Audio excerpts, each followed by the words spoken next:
Hello everyone. So guys, आज का video बहुत ही ज़बरदस्त होने वाला है। इस वीडियो में हम बात करने वाले हैं फिजिक्स की।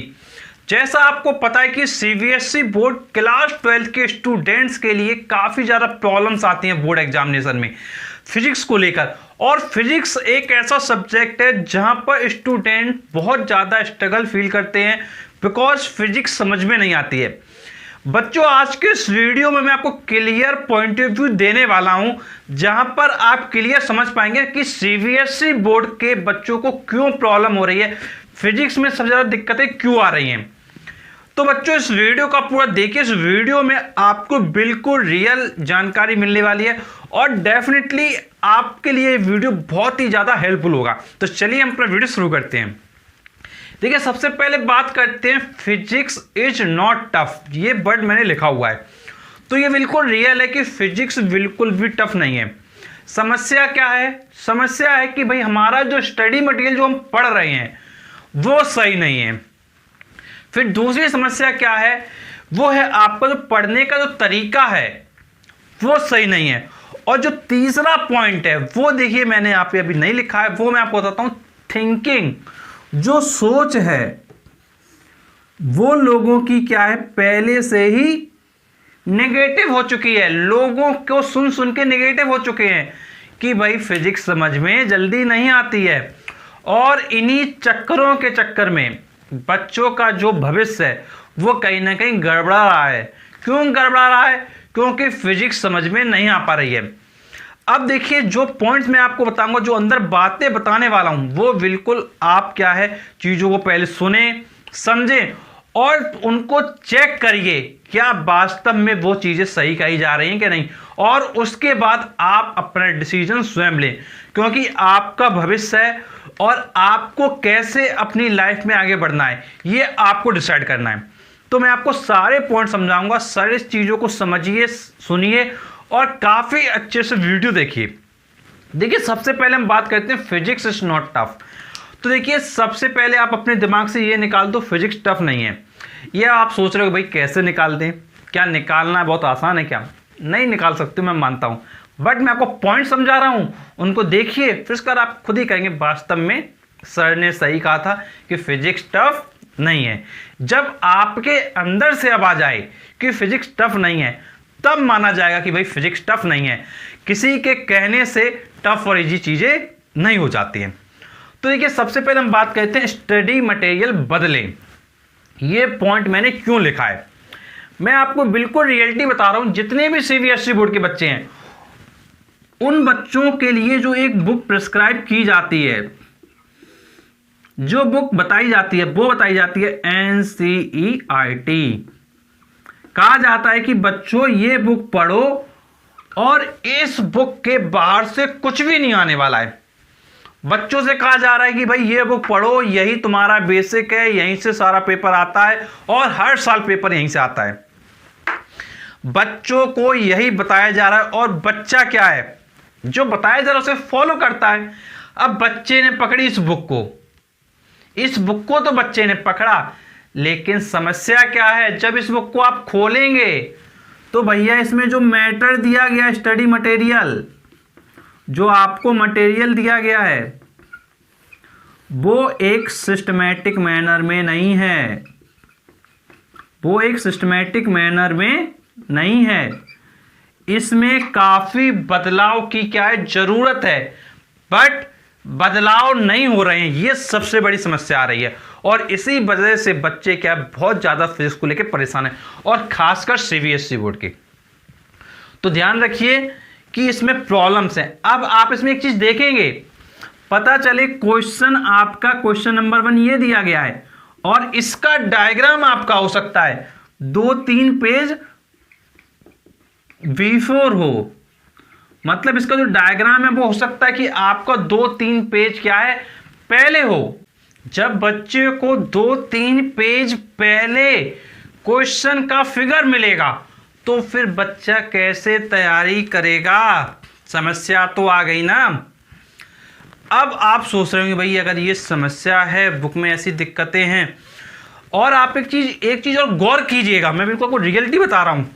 आप एनसीईआरटी बुक को उठाइएगा, उसमें जो न्यूमेरिकल्स दिए रहते हैं, जो भी उसमें न्यूमेरिकल्स दिए होंगे उनको आप एक बार स्टडी कीजिएगा, और आपने स्टडी किए भी होंगे। उनको स्टडी करने के बाद सबसे बड़ी समस्या आती है कि उनको आप क्या समझ नहीं सकते हैं। आप उनको समझने का प्रयास करते हैं तो उनको समझना क्या बहुत ज़्यादा मुश्किल हो जाता है। कुछ क्वेश्चंस तो आसानी से समझ में आ जाते हैं भैया, कुछ क्वेश्चन क्या है आसानी से आ जाएंगे, कुछ क्वेश्चन तो आ जाएंगे आसानी से, लेकिन बाकी का क्या करेंगे, क्या करेंगे बाकी का। आ गई ना समस्या। इसीलिए मैंने कहा स्टडी मटेरियल बदलो। आपसे ये नहीं कहा जा रहा कि भाई एनसीईआरटी बेकार है। एनसीईआरटी की बुक आपका बेस है, एनसीईआरटी की बुक आपका बेस है। आपको करना क्या है, एनसीईआरटी पढ़िए, बिल्कुल पढ़िए, लेकिन एक बुक मैं भी आपको बता रहा हूं उसको भी आप देखिए।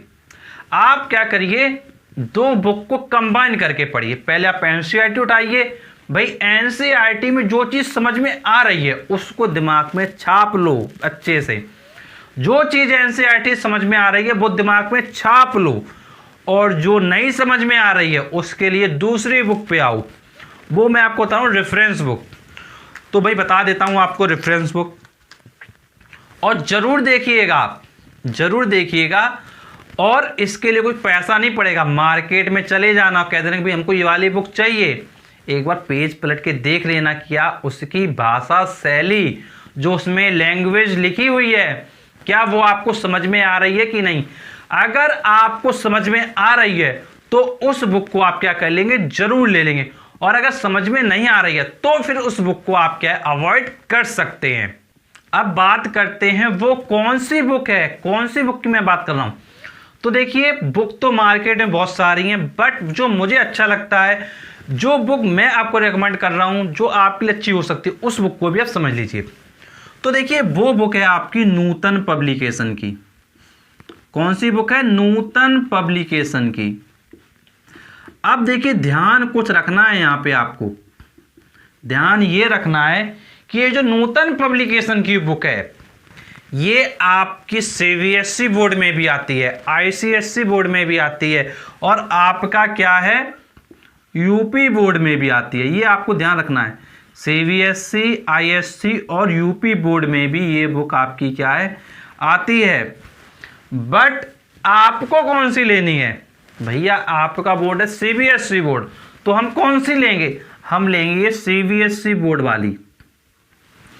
तो जब भी मार्केट में जाएं बुक लेने के लिए तो उनसे बोलिए कि भाई हमको सीबीएसई बोर्ड की नूतन पब्लिकेशन की क्लास 12 फिजिक्स का बुक चाहिए। जब आप ये दोगे तब आपको राइट बुक मिलेगी। अगर मैं आपसे बात करूं बुक की कौन सी वो बुक है, तो भाई बुक का मैं आपको दिखा देता हूं भाई कौन सी बुक है, वो आप थोड़ा वेट कीजिए। तो देखिए यदि हम आपसे बात करें बुक की, तो भाई ये आपकी क्या है, देखिए बुक है। इस बुक को आप क्या देख सकते हैं, ये बुक है। ये बुक आप क्या है ले सकते हैं मार्केट में, और ये बुक मोटी है। अब समस्या ये, काफी लोग सोच रहे हैं अरे सर एनसीईआरटी की बुक इतनी पतली होती है, ये आप इतनी मोटी बुक क्यों बता रहे हो। तो भैया समझ लो सारी चीजें, मोटी पतली का कॉन्सेप्ट भी समझ लो कि भाई एनसीईआरटी पतली है तो उसको पढ़ें, काय के लिए इतनी मोटी बुक को पढ़ें, समझ लो। थोड़ा इरेज कर देता हूं फिर समझाता हूं आपको। अब देखो भैया बात बस मोटी और पतली बुक की आ रही है कि एनसीईआरटी इतनी पतली बुक है, तो भाई उस पर फोकस करो ना, काय के लिए इतनी मोटी बुक पढ़ना।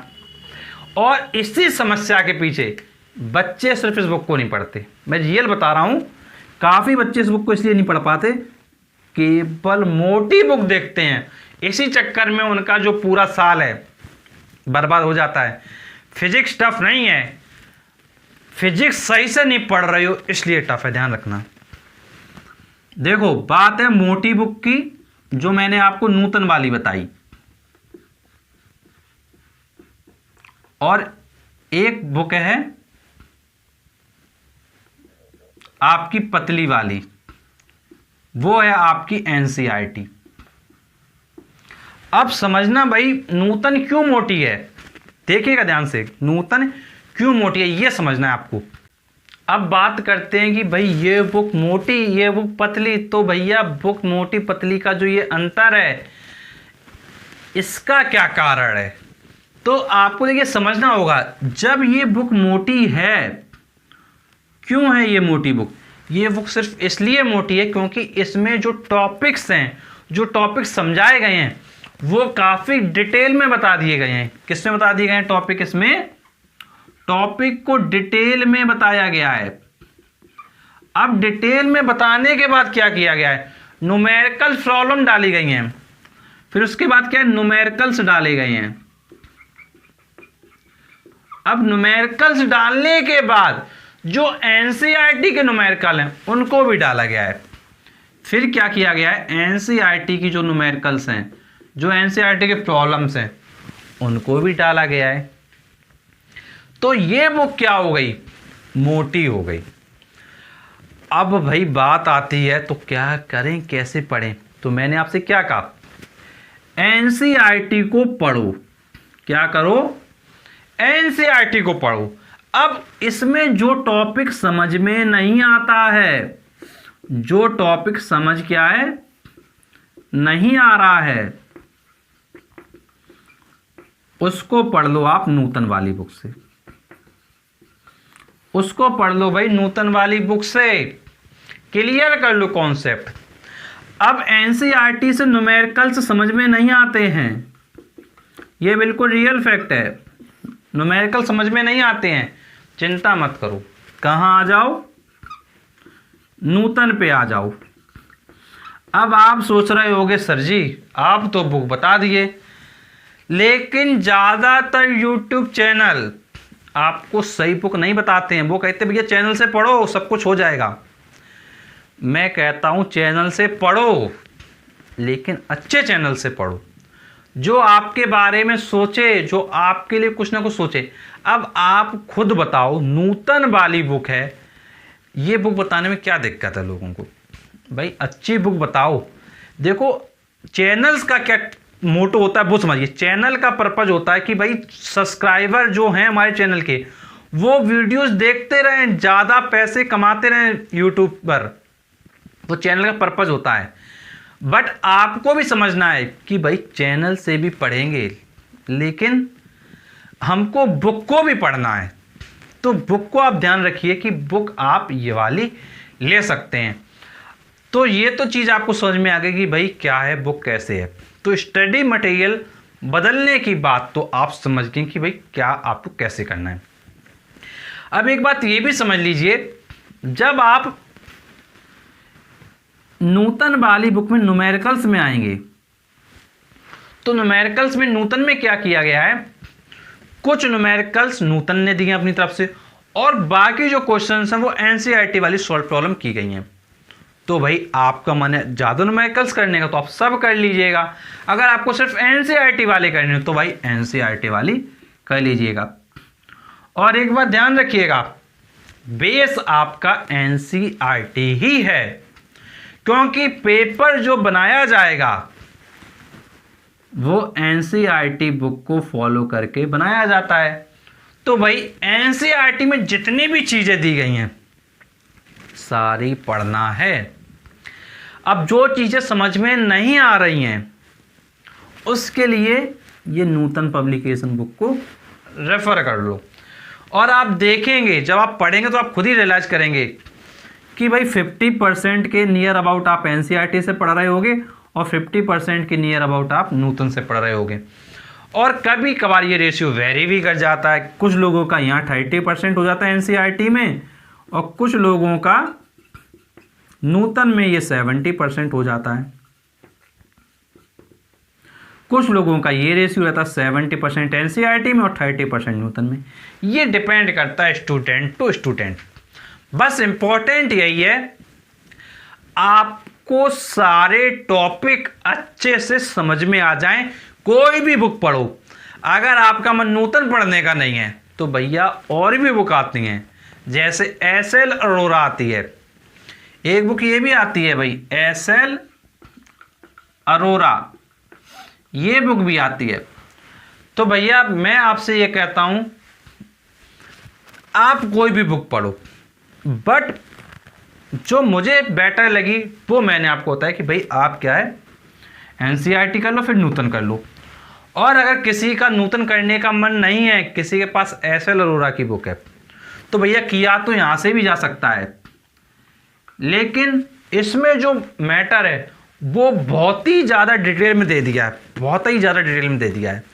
तो इसलिए भाई ये बुक पर्सनली मुझे अच्छी नहीं लगती है, तो नूतन की बुक मुझे बेटर लगती है।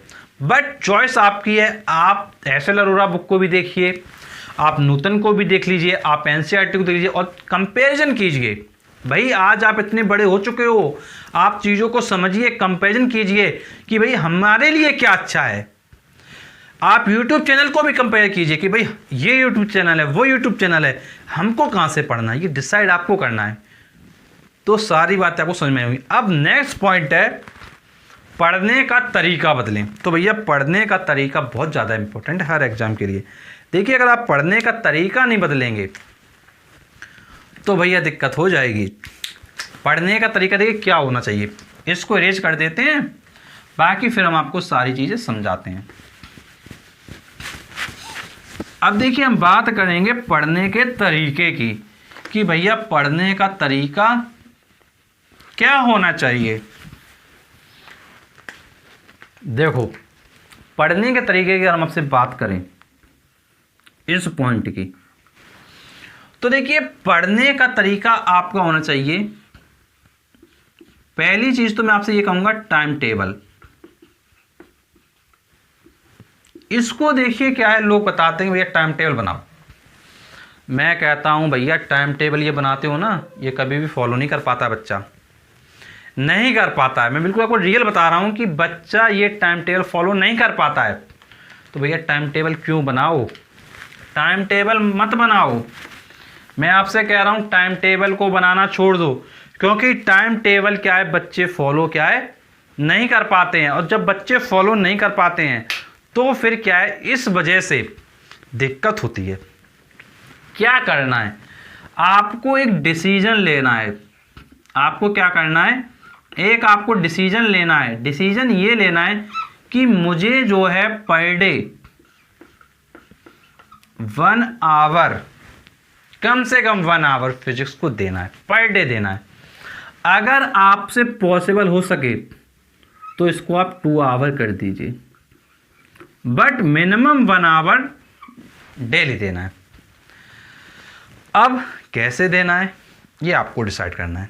पढ़ना है भैया फिजिक्स, फिर वो किसी भी टाइम पढ़ो, जिस टाइम आपको अच्छा लगे उस टाइम पढ़ो। अब बात है भैया पढ़ने का तरीका क्या है, राइट। तो देखिए पढ़ने का तरीका ये है आपका, राइट। पहले आप क्या करें, कोई भी आप एक चैप्टर ले लीजिए। सपोज करिए आपने ले लिया कैपेसिटेंस, सपोज करिए आपने ले लिया कैपेसिटेंस। तो पहले आपको देखिए क्या करना है, फर्स्ट पॉइंट पे आपको क्या करना है, थ्योरी करना है। क्या करना है, सबसे पहले आपको थ्योरी करना है। थ्योरी कितनी करनी है, फुल चैप्टर की थ्योरी करनी है। फिर सेकंड स्टेप में क्या करना है, जब थ्योरी हो जाती है, जब थ्योरी हो जाती है, सब कुछ हो जाता है, जब थ्योरी आपकी हो जाती है तो थ्योरी में जो आपके फॉर्मूलेस आ रहे हैं, जो भी आपके फॉर्मूलास आ रहे हैं उनकी एक लिस्ट बनाइए, जिसको आप नोट्स कहते हैं। उसकी एक लिस्ट बनाइए कि भैया ये फॉर्मूले हैं, ये फॉर्मूले हैं, और उन फॉर्मूले को बिल्कुल रट्टा मार डालो, बिल्कुल अच्छे से लर्न कर लो। फिर उसके बाद ही न्यूमेरिकल पे आइए, उसके बाद ही आप न्यूमेरिकल्स पे आइए। अब न्यूमेरिकल्स पे फोकस ये करना है कि भैया न्यूमेरिकल का कोई अंत नहीं है, हमको क्या करना है, हमको अपना फिजिक्स का एग्ज़ाम देना है। और हमारा भैया बोर्ड है सीबीएसई बोर्ड। कौन सा बोर्ड है हमारा, सीबीएसई बोर्ड। तो भैया सीबीएसई बोर्ड है तो सीबीएसई की क्या डिमांड है, सीबीएसई कह रहा है आपसे भैया एनसीईआरटी पे फोकस करो। क्या कह रहा है आपसे, एनसीईआरटी पे फोकस करो। तो भैया ये न्यूमेरिकल कौन से करने चाहिए? एनसीईआरटी वाले करने चाहिए। अब मैंने आपको बताया कि भाई एनसीईआरटी वाले न्यूमेरिकल किस में दिए हुए हैं? भैया नूतन में भी ये न्यूमेरिकल आपके क्या है, दिए हुए हैं। तो भैया नूतन में भी है, एनसीईआरटी बुक में भी है।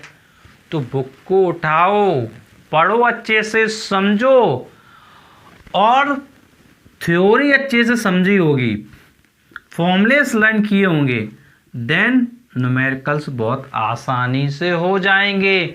दिक्कत नहीं करेंगे, आपको बिल्कुल भी दिक्कत नहीं करेंगे।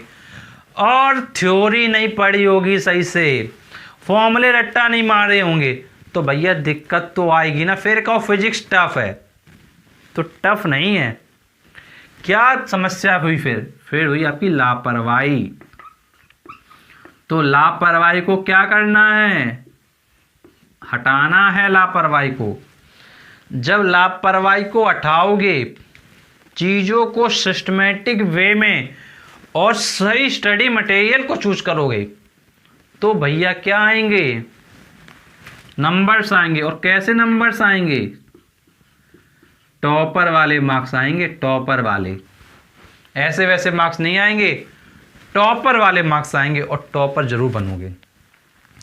ध्यान रखना, सीबीएसई बोर्ड के बहुत बच्चों को मैंने पढ़ाया, बट सबसे बड़ी समस्या एक वही निकल के आई कि उनका जो स्टडी मटेरियल है वो सही नहीं है, पढ़ने का तरीका सही नहीं है। फिर उसके लास्ट पॉइंट ये कि उनकी सोच सही नहीं है। उनके दिमाग में लोगों ने भर दिया है कि भैया फिजिक्स क्या है, टफ है। तो यहाँ पर अगर आप नेगेटिव थिंकिंग लेके बैठोगे तो भैया कुछ नहीं होने वाला।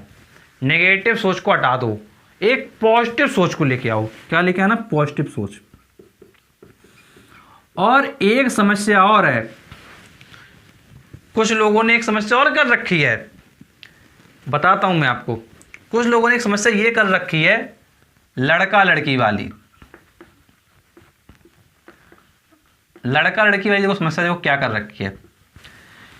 ये कर रखा है कि भैया लड़की है तो भैया लड़कियों को फिजिक्स क्या है आसानी समझ में नहीं आती। ये लोगों ने समस्या कर रखी है। और लड़कों को फिजिक्स समझ में आ भी जाती है, लेकिन लड़कियों को समझ में नहीं आती है। तो लड़कियों को क्यों नहीं आती और लड़कों को क्यों समझ में आती है, ये भी मैं आपको समझाता हूँ।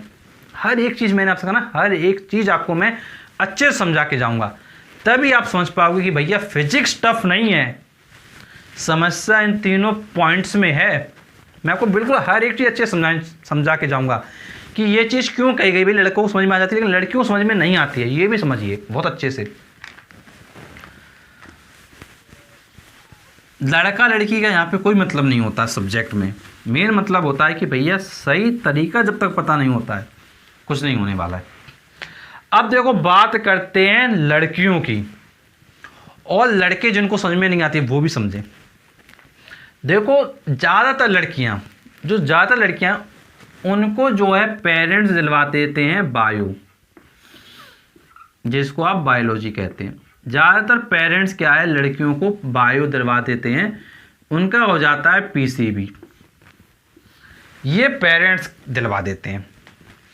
पेरेंट्स की सोच होती है भैया बायो से कराएंगे, बायो से 11-12 करवाएंगे। पेरेंट्स कहता है भैया बायो से 11-12 अपनी बिटिया को करवाएंगे। चलो बहुत अच्छी बात है, बायो से करवाएंगे। अब देखो बायो से जो बच्चा पढ़ रहा है, जो बायो से पढ़ रहा है, अब उसने क्लास 11th का जो मैथ्स होता है, जो क्लास 11th का मैथ्स होता है वो नहीं पढ़ा होता है। क्या है? नहीं पढ़ा होता है। ये समस्या है। फिर जब क्लास 12th आती है उसमें भी मैथ्स आता है, और क्लास 12th का भी मैथ्स क्या है, नहीं पढ़ा होता है। और जब बच्चा मैथ्स नहीं पढ़ा होता है तो फिर क्या होता है, जब बच्चा मैथ्स नहीं पढ़ा होता है तो मैथ्स की चीज़ें नहीं जानता है। क्या क्या नहीं जानता है बताता हूं मैं आपको, क्या क्या नहीं जानता है, और उसी के चक्कर में बच्चे को समझ में नहीं आता है।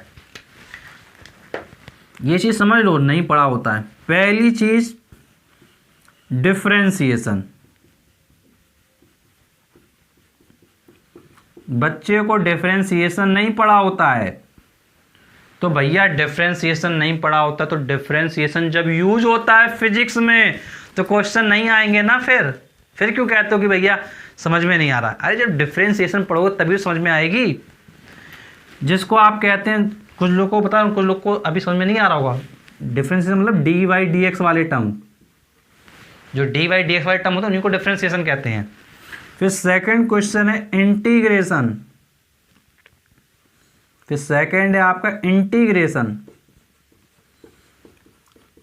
इंटीग्रेशन इसका साइन ये होता है। अब इंटीग्रेशन नहीं पढ़ोगे तो भैया कहाँ से करोगे क्वेश्चन? अब इंटीग्रेशन यूज है फिजिक्स में बार बार, डिफरेंशिएशन का बार बार यूज है। और जब बार बार यूज होना है तो भैया कहाँ से कर लोगे तुम? कैसे सोच रहे हो कर लोगे? और कह रहे हो भैया फिजिक्स टफ है। फिजिक्स टफ नहीं है, कुछ चीजें आपने नहीं पढ़ी हैं इसलिए वो चीजें क्या है आपकी टफ हो गई हैं। तो कौन टफ नहीं है? फिजिक्स टफ नहीं है, फिजिक्स टफ नहीं है, फिजिक्स तो इजी है।